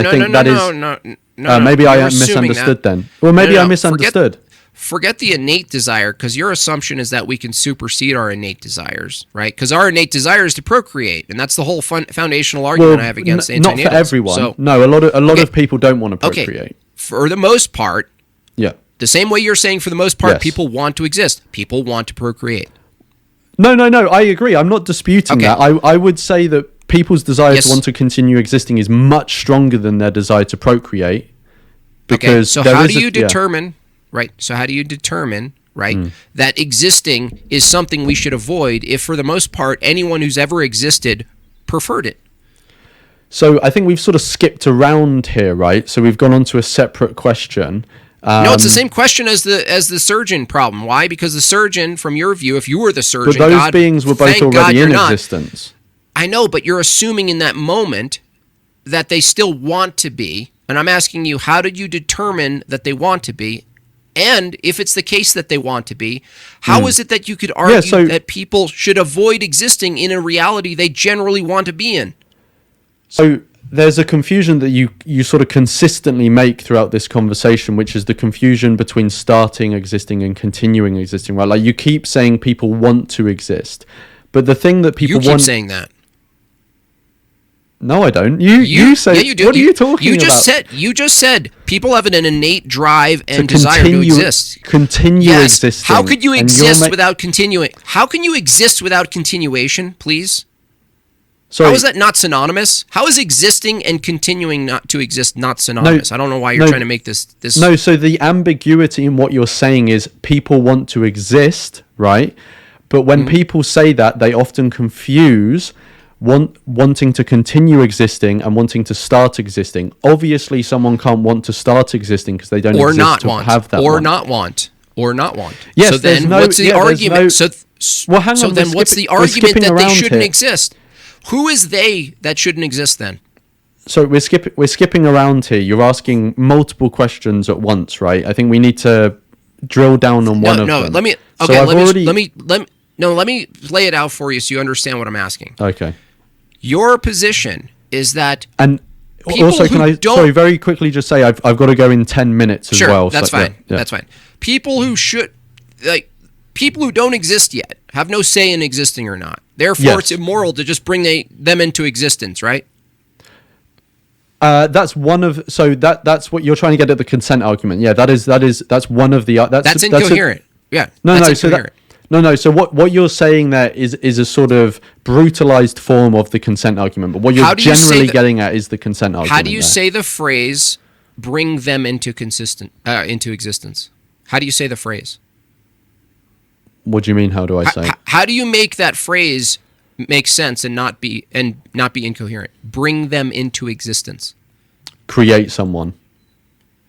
Okay, so you're saying it's immoral to create someone. Yeah, which is what I said at the very start when you asked me how to define antinatalism. Okay, so who are you? Again, it's a problem of who is it you're acting against if they don't exist. Well, they do exist. Once you've created them, that's when the morally relevant impact happens, right? No, the creation. This is what I've been saying the whole time. No, from your own view, the creation preceded the person. How they didn't do anything. Why? Because you're saying a person when I have sex and I procreate, the moment of conception is not a person. So my actions are done. In fact, there's this separate action independent of what I've done. Oh yeah, now, no. So yeah, so your action called conception to this ambiguous, nebulous state of sentience. So the process itself, my hands are clean, right? Because I didn't actually create the person from your view. Process that's no longer in my control, called conception to sentience, is now in control. I didn't do anything. No, so obviously there's a time lapse between the action that you've taken and the actual morally relevant impact of that. But that doesn't mean you're not morally culpable. Just like if someone presses the button to launch a nuclear weapon, there's a time lapse between when they press that button and when the nuclear weapon hits. But that doesn't mean that they are completely absolved of any moral blame or judgment. So I'm asking, how are you going to? I don't think the fact that there's a time lapse makes any difference. Yeah. So I'm asking, what's the action that's immoral and against who? If it preceded the person it's acting against. Yeah. So, and I think you'd agree that pressing a nuclear button when you know that people exist. No, people exist. That's why the nuclear button isn't a good example, because let me give you an example where they won't exist. So if I press a button that's going to launch a nuclear missile and it's going to hit a city, and in that city there are people that exist, but there are also people who don't exist at the time I'm pressing the button. There will be babies that are born that will then come into existence. Babies? No, you're not acting against non-existent. No, you can't act from your parent. Can you let me finish the? Let me just finish the. It's a ridiculous hypothetical, because you're assuming you can act against non-existing people. No, I'm not. Act against non-existing people? No, I'm not. What I'm saying is the action taken, just because it's taken before the individuals who are going to be impacted exist, doesn't mean that the two things aren't connected. Like I was saying, if you would require for them to exist. Sorry.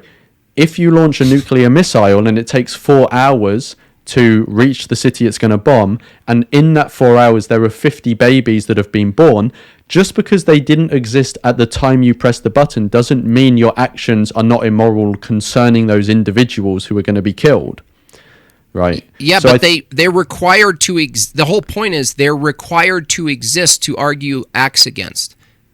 They're required to. And once you create someone, they exist, right? That's when the moral impact happens. Well, no, from your view, there's an arbitrary moment in which they exist. You haven't defined that. So I've already said, in my view, it's when sentience is arisen. Whatever the scientific consensus is on when that happens, that is what I'll go for. That's the morally relevant difference. Obviously, so totally ambiguous. Obviously, that is open for debate. You know, maybe scientific consensus will change over time, etc., etc. I feel like we were going a bit around in circles there. I've got 5 minutes left. Do you want to do a roundup or something, or? Yeah, I'll just answer. See some questions here. Okay, sure. One question I have is, do you think, like, how many generations do you think it's going to take for people to get on board with antinatalism?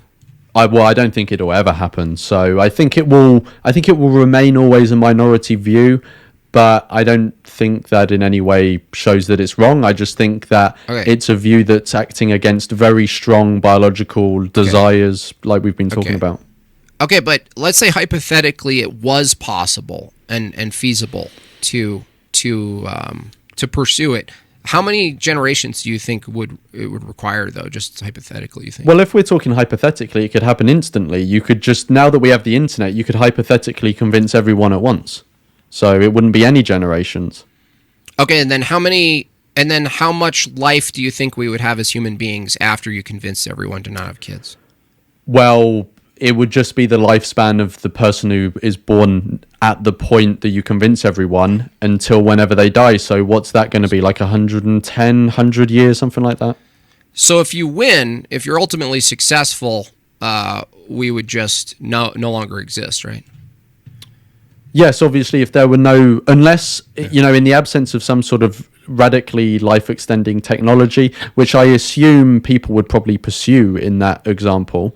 But even if they didn't, yes, it would mean that once everyone dies, there would be no... So I have a question. If the practical solution and the practical win from antinatalism is if you hit a button, everyone became philosophically and practically antinatalist and they didn't have kids. By your own admission, the consequence practically and logically would be about 150 years of all human life to exist, right? And the end of that period... Logically. Well, logically, yeah. No, I don't think it would be logically, but it would be practically. If you're saying like we upload our sentience into a computer. Okay. Exactly, yeah. Okay, got Which obviously isn't practical, but I just wanted to make that point. But how is that? Would that be a win or an act against antinatalism if you can reproduce? If it's sentience that is the basis for suffering and not the physical body, then would it still be a problem with antinatalism to live forever in non-body form?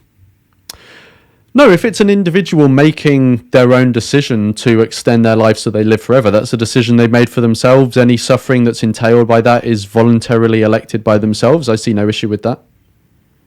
That's up to them. But I'm saying, what would replace procreation in a reality that was purely sentient in essence and not in form? I don't know if anything would. I assume do you mean like if everyone is digital? Something like that? Yeah.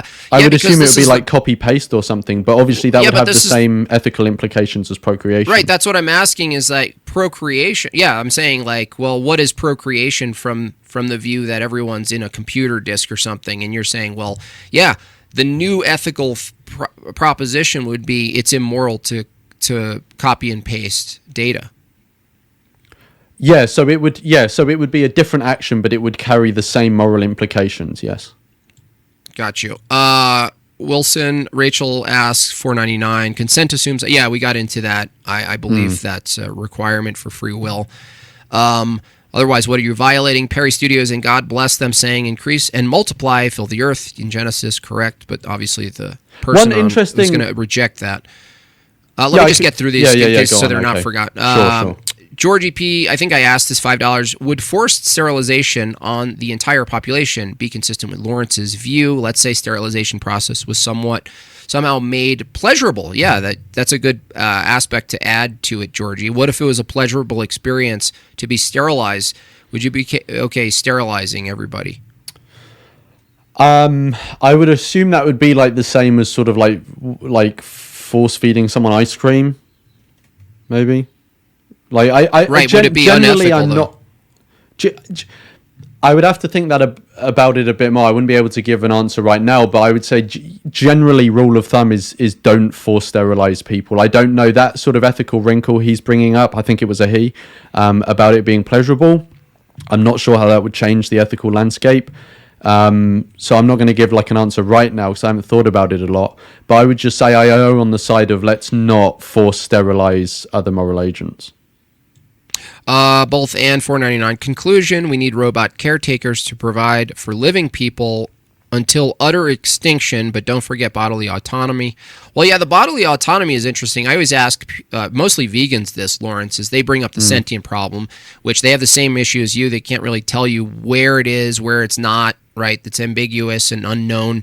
And then I think it arises from the brain, most likely. Yeah, it just says nothing, though. That doesn't tell me why? When and where and how, right? I mean, it tells you that it doesn't arise from the foot.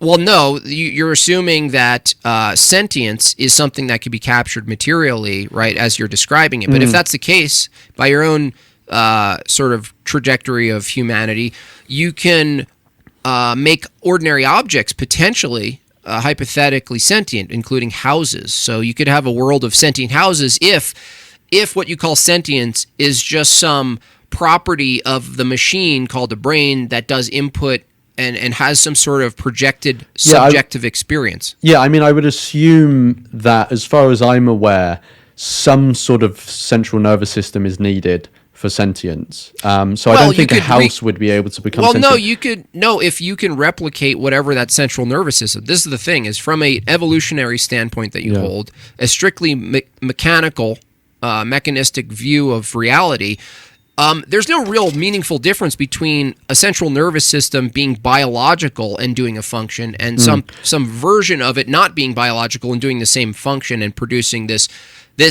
illusion, if you will, of subjective experience where you make judgments. That's what you're calling sentient. So I'm saying, well, who cares if it's, from your view, if it's vertebrae or not? Like, who cares if you can replicate in computing and in programming and in different hardware the same phenomenon? I'm not sure someone in your position could make a distinction, a meaningful one, between a biological sentient system that has a vertebrae and a brain and a house that you just change what the vertebrae is by different hardware. I mean, yeah, I mean, if that house rights. Yeah, and I do need to go in a minute, but if I agree. If sentience is arises from, ultimately at the moment we don't know how it arises, as far as I'm aware, but we have an understanding that it's at least related to the central nervous system in the brain, right? So if you were in theory able to reconstruct that in some other form, then, and it is true that it comes from the central nervous system, which we don't have a super in-depth definite view of where it comes from yet, although I'm not an expert on this, right. Then I'm assuming it could be recreated elsewhere. But what I would say is it would probably be very interesting if you got on a neuroscientist or someone like that. Like, you should interview someone like that and ask all your questions about sentience, because then you'd be asking an expert rather than a layperson like me. That's fine. Yeah. I have another question for you. Sure. This is a good question, actually. If it were the case that not having children caused lifelong mental harm and emotional harm, if we found that out, let's say through practice, would you change your view given that it was solely based on some sort of harm reduction? So I'm assuming that the person who's asking this means the prospective parents would have lifelong harm, complete suffering, miserable lives. Mm-hmm. I think that would make the picture a lot more complicated, but I'm unsure exactly how it would change it. Okay. I would have to think about it a bit more, but it would definitely make it more complicated. Yeah. Okay, let's ask for you. Have you ever had the impulse, or do you have the impulse or the vision of being a father? Yeah, so before I was an antinatalist, I wanted 3 kids. I was very strongly paternal in that way. I definitely wanted 3 biological kids. And I still somewhat have a sort of fatherly instinct now. It's definitely faded, so it's not as strong as something. You mean it's been redirected on the notion that we should end all human life as the highest form of the good? It's a different paternal instinct, but yeah, no, I get the point. So the paternal instinct I have that remains would obviously be channeled into adoption if I decide to do that. Which I think we can maybe both agree is a good thing to do, helping those out who are in need. I don't think we'd have any disagreement there. But then let's say you had the instinct of not just adopting, and the instinct that you had, and it wasn't going away in thought, in spirit, if you will, that you wanted to create, you wanted to procreate. Yeah. Now, would you just ignore that as some sort of involuntary knee-jerk reaction to evolution, or what if you ongoingly having to push that impulse and that drive and that want and desire down caused you suffering? Would you then endure the suffering because of the ethical position you want to hold in your life, or would you? Yeah, I think I would, if it made me upset, to some degree, that I had decided not to procreate. I think I would take the approach of, well, that's my problem to deal with, and creating someone else to solve my problem, it doesn't seem like the right thing to do to me. So I think I would probably just bear it and try to have the best life I can in those circumstances. So you're saying that life could consist of having suffering, but also dealing with and overcoming suffering. Sorry, say that again. So you're saying life existing itself includes the ability to acknowledge suffering, but also overcome it and endure it as a virtue. I don't know if I'd call it a virtue, but it's almost a necessity. Once we're here, we know that we will suffer to some degree, and being able to overcome that is good just for our own well-being, of course, to be able to make life enjoyable and bearable, depending on what situation you're in. I've got time for one more question. Yeah, so I was like, if your friend was considering, this is Christian here, if your friend was considering self-deletion, would you talk them off the ledge? Yeah. Also, I would ask even further, Christian, would you use force to stop your own friend from self-deletion? Yeah, so it would completely depend on the scenario. So if they were in a very emotional state and it was an impulsive thing, then yes, I would try to stop them. If this was something, if they were, if this was a friend who I had who, for example, let's take my grandfather, right? So obviously my grandfather was my grandfather, but I also considered him my friend, obviously. And he was diagnosed with cancer, and obviously he was near death anyway, and he was in pain, suffering. He was not himself, so he couldn't really, relate to any of us anymore. He was essentially just in a state where he was suffering and not having any quality of life near the end. I would say, in that case, I think euthanasia would be the better option there, yeah. And I would ask the doctor to take steps to put him out of his misery. So I think it's different answer for different situations.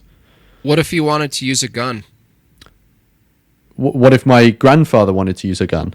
Instead of just like this, soft euthanasia with the what if he preferred a very specific, dramatic way of doing it? Would you stop him from doing that? I mean, I've no idea why he would elect to do that. If he had access to all the options, but if he did have access to all the options and he chose that's the way out, and the situation is exactly how I just described it, then that would be the lesser of two evils. Should administrators of euthanasia provide customized applications of euthanasia like gunshots? If they prefer no, I don't think so. I think not? It's because then, I mean, one, on a practical level, then they would just have to, any demand anyone makes, like, I want to die from being run over by a boat, then they'd have to it's free market. You just open it up to whoever can provide the most, like OnlyFans. No, I think I don't know if that's exactly like, I don't know the details. Well, I'm saying that demand necessitates variation. That's what I'm saying. No, I get you. Some people will have certain demands like that. It wouldn't be unethical from your view to, I think, in a sense, there was three options, right? They were like, welcome to our center of euthanasia. We have the pod in which you coom one more time and then we gas you peacefully to death. There's an injection, but there's also a 357 Magnum for fun. You don't have any ethical problems with any of them, really, on principle, right? So I do really need to go now. But what I would say is, I think if someone has gone through very considered safeguards, and this person is clearly in a situation where they are in an awful state of affairs, and those around them who have their best interests at heart, and care for this individual and want the best for them, I think they should be able to make the decision to put that person out of their misery in a dignified way, given that they are I wouldn't see a reason to leave it just up to nature for them to be brutalized by nature. I see no virtue in that. I mean, that helps animals if they can eat, though. Can I just leave that there? They're avoiding suffering. Can I just leave that there as my opinion, because I do really need to go now. Yeah. Blue. Cool. Okay, thank you so much. This would be my message to you as a departing message. Anyway, Lawrence, God loves you. Life is full of suffering and goodness, right? Christ suffered for the most of you. Man up, make babies. Life is beautiful. Yeah, I would say make some babies, become a father, and come back on the stream in a year or two, and we'll celebrate that you created. Anyway, thanks for coming on. You came into the hot seat. I do appreciate your composure. I really appreciate it. And if this comes up in the future as a panel, I'll invite you on and send you a link. Okay, thank you so much, and thank you for hosting me, and thank you for all the sentiments at the end. Hey, no problem, man. Cool. Thanks a lot. All right, bye. Catch you later. Bye. See ya.